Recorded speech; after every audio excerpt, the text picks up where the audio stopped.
भगवान जगन्नाथ की रथ यात्रा के शुभ अवसर पर मुखर संवाद की ओर से आप सभी दर्शकों और पाठकों को हार्दिक शुभकामनाएं। ये क्या उन तक ये जानकारियां पहुंचा रहा था इनसे लेकर या नहीं, ये देश सवाल पूछ रहा है। आपको लगता है कि ये बिल्कुल मामूली सी बात है, कोई बड़ी बात नहीं। देश के गृह मंत्री के पीछे लश्कर तैयबा का आतंकी खड़ा है तो कोई बात नहीं। आप कहते हैं हम नेता हैं, भीड़ में जाते हैं, जनसभा करते हैं, लोग तस्वीर खींचाते हैं, बिल्कुल ठीक है। मैं भी चुनाव लड़ी, जीती, विधायक रही, बहुत लोग भीड़ में आते हैं, तस्वीर खिंचाते हैं। पर देश के गृह मंत्री के करीब कौन पहुंच रहा है, उसके कार्यालय कौन पहुंच रहा है, उनके दफ्तर कौन पहुंच रहा है, घर, सबकी पूरी जानकारी खुफिया विभाग रखता है, तब उनकी पहुंच यहां तक होती है। यूं ही नहीं होती। वो भाजपा IT सेल का है और ये अभी ये चेहरे हैं जो पकड़े गए हैं। उदयपुर हत्याकांड का मुख्य आरोपी भाजपा के कनेक्शन मैंने फिर आपको दिखाए हैं। जम्मू कश्मीर में पकड़े गए आतंकी दोनों, ये सेना का जवान खड़ा है, ये वही है भाजपा का IT सेल का अध्यक्ष जिसकी तस्वीरें अमित शाह जी के साथ, ये वाली आप देखिए। ये जरूर तस्वीरें आपको मैं कहूंगी, हिम्मत दिखाइएगा।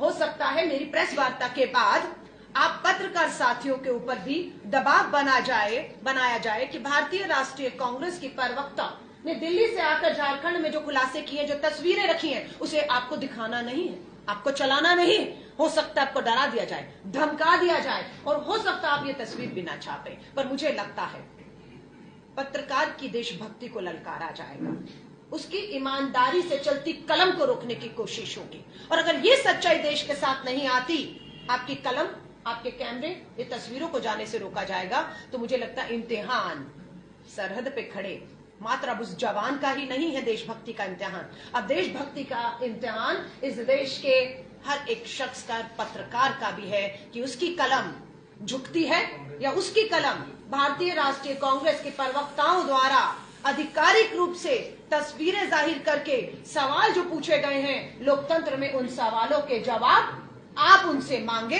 कि हमने ये सवाल खड़े किए हैं।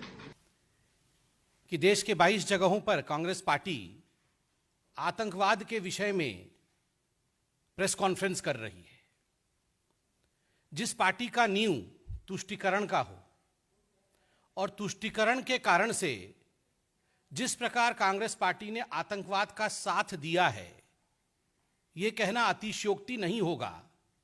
जो हमने पुराने समय में भी कहा था कि कांग्रेस का हाथ आतंकवाद के साथ, जहां जहां आतंकवादी गतिविधियां हुई हैं हिंदुस्तान में, किस प्रकार तुष्टीकरण के राजनीति के कारण कांग्रेस पार्टी ने वहां आतंकवादियों का और आतंकवाद का साथ और समर्थन किया है, यह सूची बहुत लंबी है।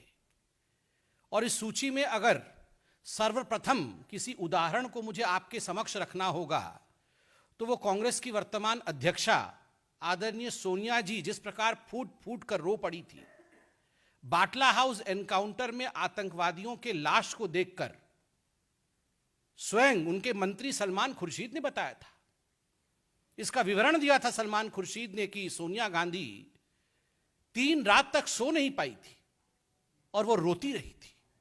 किस लिए रोई थी? क्योंकि आतंकवादी मारे गए थे। दुख होता है कि इस पूरे प्रक्रिया में कांग्रेस पार्टी ने जिस प्रकार बलिदानी मोहन चंद शर्मा जो इंस्पेक्टर रहे बाटला हाउस के समय, उनके ऊपर आघात करती है और आतंकवादियों के साथ खड़ी होती है, वो आज आतंकवाद को लेकर प्रवचन कर रही है। 26/11, आप सभी को 26/11 के विषय में याद है, मीडिया ने पूरे उस वाकया को कवर किया था कि किस प्रकार हाथ पे हाथ धर के कांग्रेस पार्टी 26/11 अपने आंखों के सामने मुंबई में होती हुई देखते रही और कोई ठोस कदम तक उठा नहीं पाई। बाद में कांग्रेस के अंदर से ही आवाज आई कि कांग्रेस को कुछ सख्त कदम उठाना चाहिए था। और तो और 26/11 में किस प्रकार पाकिस्तान को क्लीन चिट देने का प्रयास, आतंकवादियों को क्लीन चिट देने का प्रयास कांग्रेस पार्टी ने किया। सोनिया गांधी जी के कहने पर दिग्विजय सिंह जी ने RSS की साजिश, इस प्रकार एक किताब का भी लोकार्पण किया और बार बार पाकिस्तान को बचाने की यथासंभव कोशिश करते रहे। मीडिया ने यह भी दिखाया कि जब 26/11 का हमला हिंदुस्तान के ऊपर हो रहा था, तब राहुल गांधी पार्टी कर रहे थे एक फार्म हाउस में दिल्ली में। जो आतंकवादी गतिविधि के समय पार्टी करते हैं, मौज मस्ती करते हैं, वो आज 22 जगहों पर आतंकवाद को लेकर प्रेस कॉन्फ्रेंस की हिम्मत रखते हैं।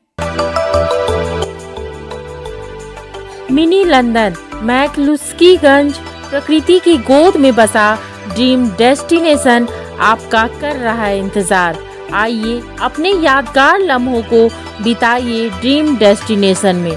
राजधानी रांची से महज 50 किलोमीटर दूर आपका अपना dream destination. HM public school, lower Chutia, near Shiv Mandir, Ranchi. हम बनाते हैं बेहतर भविष्य।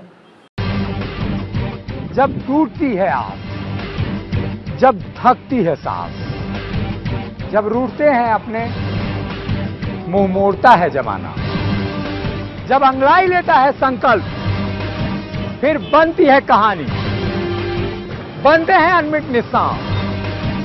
देखिए मेरे साथ संघर्ष की दास्तां।